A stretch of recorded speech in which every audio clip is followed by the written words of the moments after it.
一起来看精彩短剧《我自昆仑下山来》，从此人间有鲜明故事解说。修道之人看淡凡尘俗事，不求人间快活，只求大道通天。年仅26岁的李牧尘，在昆仑山苦修13年，成功突破至半步先天境，成为500年内第一人。他尽得昆仑诸位祖师真传，武道、医术双绝，天赋冠绝古今。面对师门称赞，李牧尘始终谦逊有礼，坦言一切皆靠祖师指点。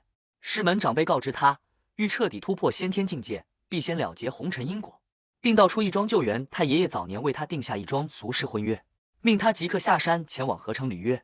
长辈再三叮嘱，红尘扰人心性，万万不可乱了道心。李牧尘心智坚定，早已看淡俗世情爱牵绊，此番下山无意成婚，只为退婚了断因果，同时暗中查清爷爷当年离奇离世的真相。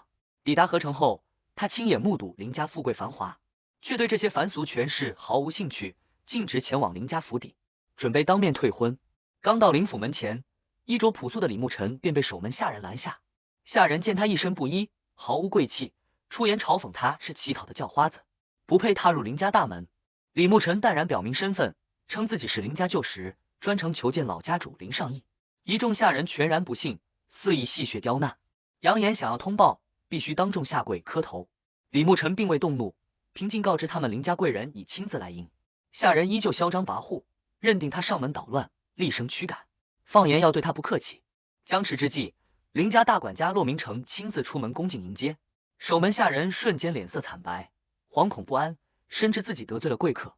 骆明成随即出言警示李牧尘，多年来无数人妄图攀附林家谋取利益，最终下场凄惨，劝他莫生贪念。李牧尘淡淡反问，调侃林家倒是善待趋炎附势之人，一句话让骆明成无言以对。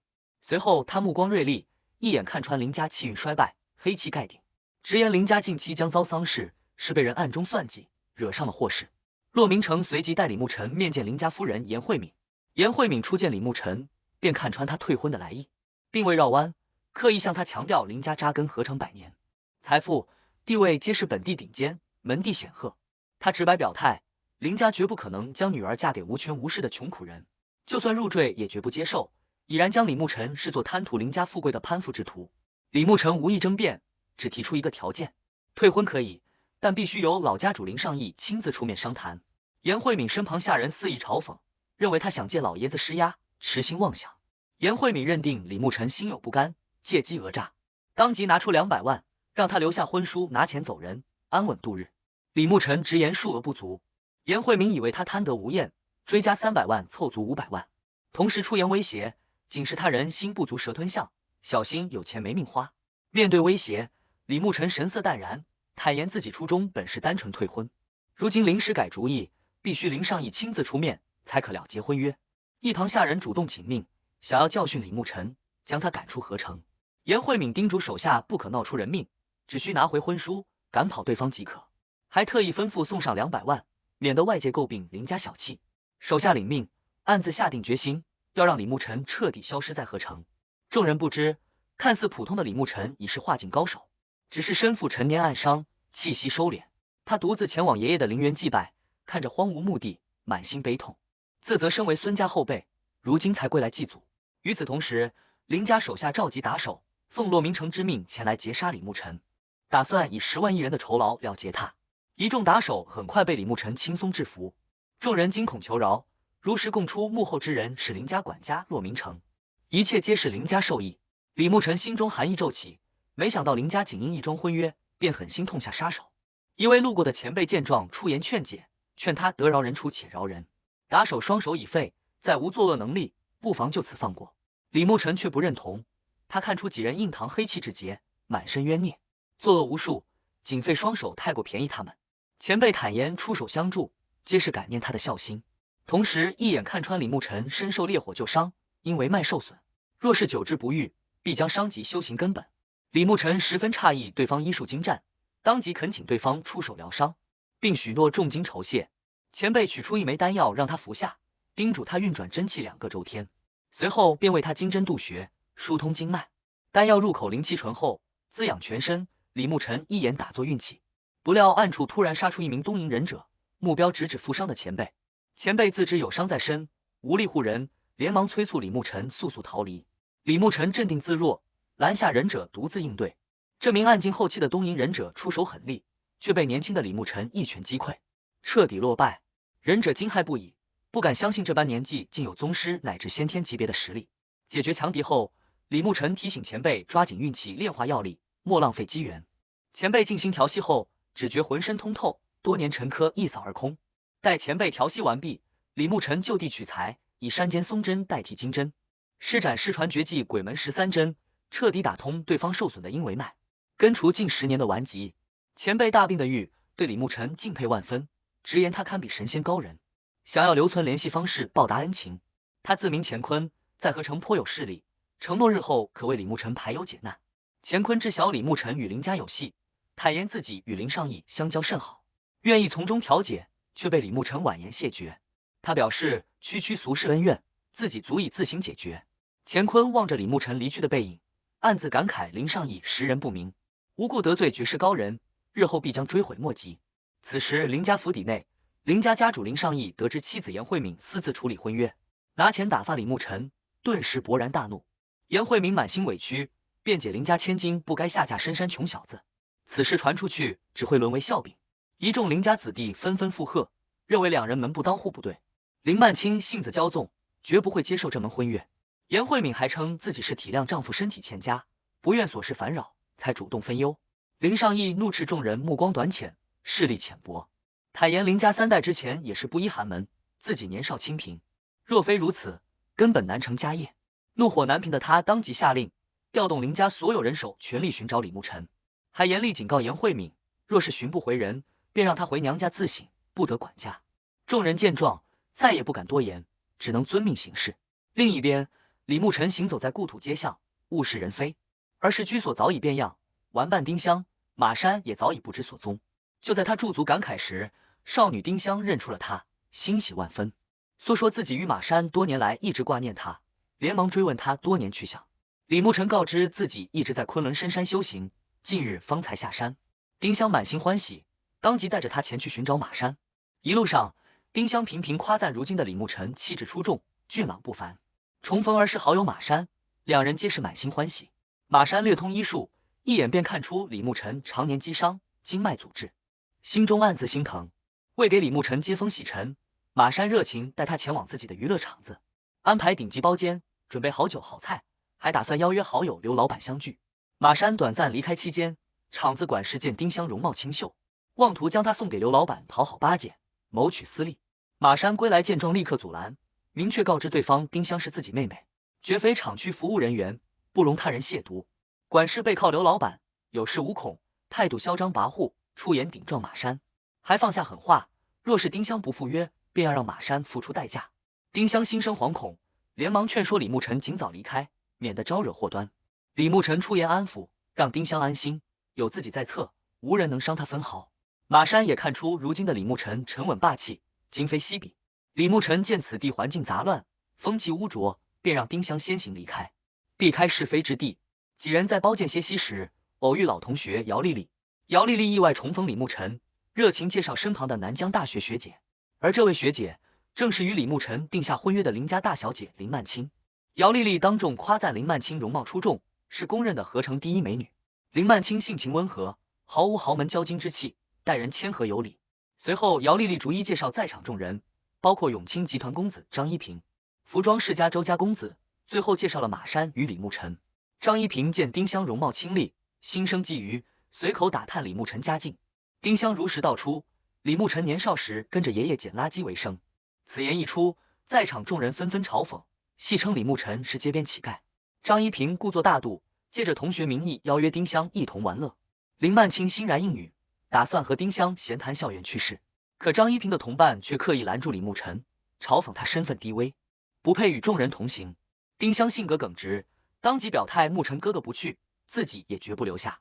马山也强势撑腰，要么全员同玩，要么就此散场，不愿看众人以身份划分高低贵贱。李牧尘心中暗自对比，势力刻薄的林夫人，远不如品性善良、三观端正的未婚妻林曼青。张一平无奈作罢，安排了豪华大包厢招待众人。旁人见状纷纷感慨，李牧尘若是能攀附这群豪门子弟，日后必将飞黄腾达。有富家公子主动提出添加微信拉近关系，可常年居于深山的李牧尘，从未接触过智能手机，根本不知微信为何物。众人再次哄笑嘲讽他孤陋寡闻、见识短浅。丁香连忙解围，解释他刚从深山归来，不熟悉俗世事物。对方随即拿出手机，打算教他操作，却发现李牧尘只用着一台老旧老年机，戏谑嘲讽这破手机弄坏了他都赔不起，自己能一次性买下一卡车同款。众人鄙夷不止，还暗自打算稍后教训狂妄的李牧尘。喧闹之际，本地大佬刘总突然闯入包间，看中丁香容貌，言行轻浮，执意要将她带走。马山立刻上前阻拦，怒斥对方无礼。刘总被当众顶撞，恼羞成怒，当场与马山起了激烈冲突。张一平立刻自报家门，搬出永清集团名头震慑对方。刘总碍于张家势力，暂时收敛气焰，假意退让，心中却依旧不甘。众人纷纷吹捧张一平实力强横，反观全程沉默的李牧尘，被众人嘲讽懦弱无能，形同垃圾。没过多久，刘总去而复返，态度愈发嚣张，直言不给张一平面子，执意要带走丁香，甚至扬言要将在场女伴一并带走。马山再度阻拦，彻底激怒刘总。刘总放下狠话，若是众人执意阻拦，便将所有人一并带走。全场众人束手无策，人心惶惶，唯有李牧尘挺身而出，拦下一众打手，给出最后通牒，当众下跪道歉，此事一笔勾销，否则废掉对方双腿。张一平等人纷纷劝阻，直言刘总势力庞大，无人敢惹。李牧尘贸然出头，只会连累众人，还立刻撇清关系，声称与他毫无瓜葛。危急关头，酒吧老板娘周娜及时现身，制止了混乱局面。刘总向周娜抱怨自己在此消费却难遂心愿，甚至出言调戏周娜，想让她亲自作陪化解矛盾。周娜处事圆滑，不愿彻底撕破脸面，当即承诺全场免单，任由刘总挑选场内姑娘，甚至可从外场调人，只求对方息事宁人。可刘总死咬丁香不放，还借机狮子大开口，想要吞并周娜的酒吧产业，逼迫她转让股份。周娜知晓对方刻意刁难，坦言酒吧并非自己独有，当即拨通合伙人明书的电话，交由对方定夺。刘总听闻明书名号，瞬间收敛嚣张气焰，连忙笑着声称只是玩笑，转身便要带人离去。就在此时，李牧尘再度出声拦人，直言未曾准许他离开，依旧坚持让刘总下跪道歉，否则绝不罢休。在场众人都觉得李牧尘得寸进尺，不识好歹。周娜也连忙劝解，希望他见好就收，莫要把事情做绝。马山深知李牧尘实力，主动表态此事与周娜无关，由自己和李牧尘全权承担。刘总彻底被激怒，下令所有手下一拥而上，欲除掉二人。马山挺身而出，护在兄弟身前，可一众打手根本不堪一击，尽数被李牧尘轻松碾压。张一平、姚丽丽等人吓得惊慌失措，只顾着抽身逃离，明哲保身，唯有丁香始终担忧守在一旁。手下尽数落败后，刘总又惊又怕，立刻派人调集全部人手前来报复。旁人纷纷劝说李牧尘收手，招惹这般地头蛇纯属自寻死路。李牧尘却神色淡然，任由对方召集人手，毫无惧色。很快，铁一派半部宗师黄海受邀赶来助阵，一身横练铁布衫，刀枪难入，在合成武道界鲜有对手。黄海自持修为高深，全然不将年轻的李牧尘放在眼里，当众展露实力震慑众人，笃定自己能轻松碾压对手。可真正交手后，黄海根本看不清李牧尘的出招轨迹，赖以成名的铁布衫横练功夫被轻易破解，数招之间便彻底落败。黄海彻底被打服，当场跪地磕头求饶，甘愿赔付重金，只求保全性命。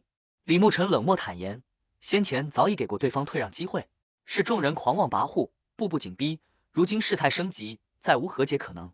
这场风波过后，合成大佬刘宏宇、武道高手黄海尽数落败，众人皆知合成格局即将彻底改写。风波平息，几人准备离场，却被周娜拦下。周娜称几人将酒吧搅得一片狼藉，不能轻易离开。李牧尘一眼看出周娜常年忧思，心气郁结，体内暗藏顽疾，若不医治，活不过35岁。当即提出出手为他根治旧疾，以此抵消损失。周娜起初全然不信，马山也暗自怀疑李牧尘借机占便宜。可李牧尘简单施治后，周娜瞬间浑身暖意涌动，多年不适一扫而空，通体舒畅，这才彻底信服他的绝世医术，坦然放行。就在众人即将离开时，酒吧真正的幕后大佬冯天明亲自到场。冯天明黑白通吃，权势滔天，远非刘宏宇可比。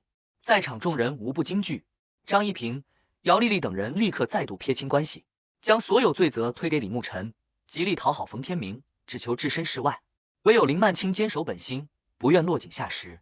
冯天明得知李慕辰轻松击败黄海，见他年纪轻轻却武道高深，心生几分赏识，开口询问其师门来历。李慕辰不愿透露底细，直言无可奉告。冯天明面色骤冷，当即拦下众人不许离开。为平息怒火，彰显威严，冯天明厌恶一众趋炎附势的年轻人，当即下令打断张一平等人的腿，将众人丢出场外。清理完无关人员后，冯天明打算单独与李慕辰清算砸场恩怨。周娜连忙从中调和，马山也表态愿意归顺，只求化解矛盾。可李慕辰傲骨铮铮，绝不依附任何人。冯天明见状，派出南派太极掌门洪天成出手对决。洪天成身为合成太极门顶尖高手，实力雄厚，却依旧不敌李慕辰，数招落败，狼狈退场。连败两大高手后，冯天明颜面尽失，不再比拼武道，直接掏枪对准李慕辰，打算以绝对武力镇压。危急时刻，林曼青挺身而出，自报家门，称自己是林秋生的孙女，曾在爷爷寿宴与冯天明有过一面之缘，恳请对方看在林家颜面放人。冯天明碍于林老爷子情面，暂时收起杀意，却依旧不甘，提出条件，想要与林家合作竞标城南老车站改造项目，让林曼青从中斡旋。林曼青坦言自己从不参与家族生意，无权应允合作。冯天明瞬间变脸，直言他代表不了林家，便没有求情资格。场面再度僵持。就在僵局难解之际，冯天明接到一通来自钱塘大佬钱乾坤的电话。钱乾坤主动告知李慕辰，自己早已将其爷爷所在的万松陵园从冯家购入，日后会专人修缮，悉心守护。他直言万松陵园是自己的福地，只因在此结识李慕辰这位高人。李慕辰手持电话，淡然询问钱乾坤是否要卖冯家情面，放过持枪对峙自己的冯天明。钱乾坤瞬间震怒，厉声斥责冯天明愚昧狂妄，不知死活，严令他立刻向李慕辰诚恳道歉，否则无人能保全冯家。冯天明惊恐万分，当即放下枪械，躬身致歉，姿态谦卑至极，再三恳请李慕辰不计前嫌，宽恕自己。在场众人目睹全程，无比震惊。从未见过权势滔天的冯天明对一个年轻后辈如此恭敬卑微。风波彻底落幕，众人相继离场。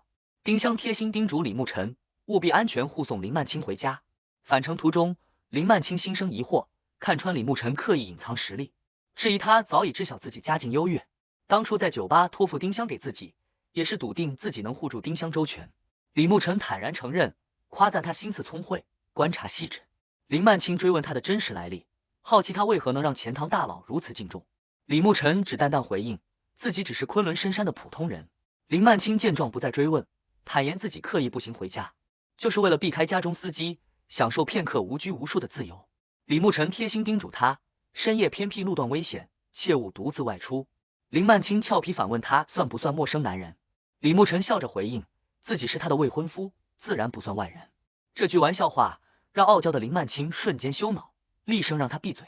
李慕辰不再调侃，默默随行护送。途中，两名歹徒早已尾随林曼青许久，找准时机上前拦截，意图不轨。林曼青惊慌呼救，以为李慕辰早已离开，无人相助。不料李慕辰从未走远，立刻现身制服歹徒，护住林曼青。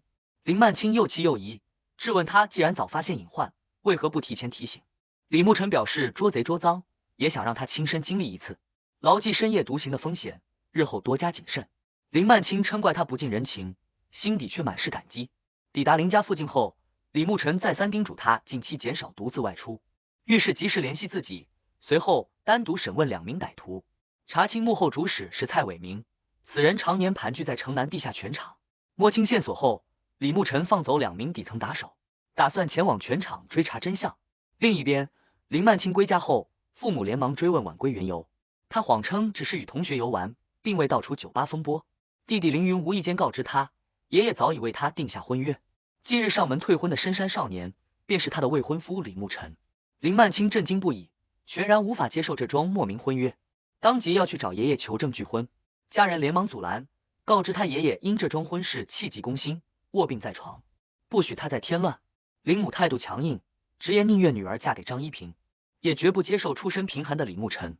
林父最终拍板，下令找到李慕辰后立刻举办订婚宴，彻底敲定婚事，同时禁足林曼青，禁止他随意外出。深夜，心绪难平的林曼青私下找到李慕辰，倾诉烦恼，询问被家人逼迫嫁给陌生之人该如何抉择。李牧尘调侃宽慰，直言他的未婚夫品貌绝佳，堪称人中龙凤，他半点不吃亏，让林曼青又气又无奈。与此同时，严慧敏依旧不死心，暗中派人四处搜寻李牧尘踪迹，打算强行了结婚约。他笃定老爷子不会真的将自己赶回娘家，只需大张旗鼓做做样子，便能平息风波。次日，李牧尘带着马山前往城南地下拳场，打算追查蔡伟明的下落，同时借机赚钱。马山拿出自己全部的20万积蓄，满心疑惑，不知他要作何打算。两人刚入场，便偶遇前来赌拳散心的张一平。张一平见到李牧尘，瞬间怒火翻涌，抱怨自遇见他后，自家亏损1500万，落魄至此，言语间满是怨怼嘲讽。李牧尘全然无视，专心观察赛事，精准判断红方拳手胜算更高，将20万全部押注红方。在场众人纷纷嘲讽他赌注微薄，寒酸可笑。张一平为了打脸泄愤，刻意反向押注50万支持蓝方，笃定李牧尘必输无疑。马山心中忐忑，生怕毕生积蓄付诸东流。不料比赛结束，红方逆风翻盘，成功取胜。李牧尘精准命中首局。原来李牧尘早已看穿，双方实力持平，但红方拳手暗伤缠身，耐力更强，更擅长持久战。旁人只当他是运气好，并未信服。可接下来的赛事中，李牧尘接连押中5场，短短时间本金翻倍，总计盈利600万，彻底震惊全场。张一平带来的1000万本金直接亏损500万，心态彻底崩盘，无法接受惨败，当即向李牧尘发起擂台赌斗挑战，想要当众碾压对手，一雪前耻。张一平腿部有伤，不便出战，高价聘请半步宗师空木大师代为对决，双方定下赌约，赌资500万，外加各自一条腿，由全场负责人蔡头亲自公证。空木大师速度超凡，实力强横，自诩远超普通宗师，态度极度嚣张，赛前扬言要废掉李牧尘，让他殒命擂台。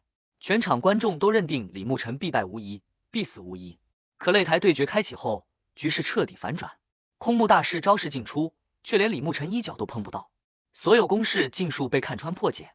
几番周旋下来，空木大师心态炸裂，彻底落败，当场跪地磕头求饶，甘愿赔付所有钱财，只求保命。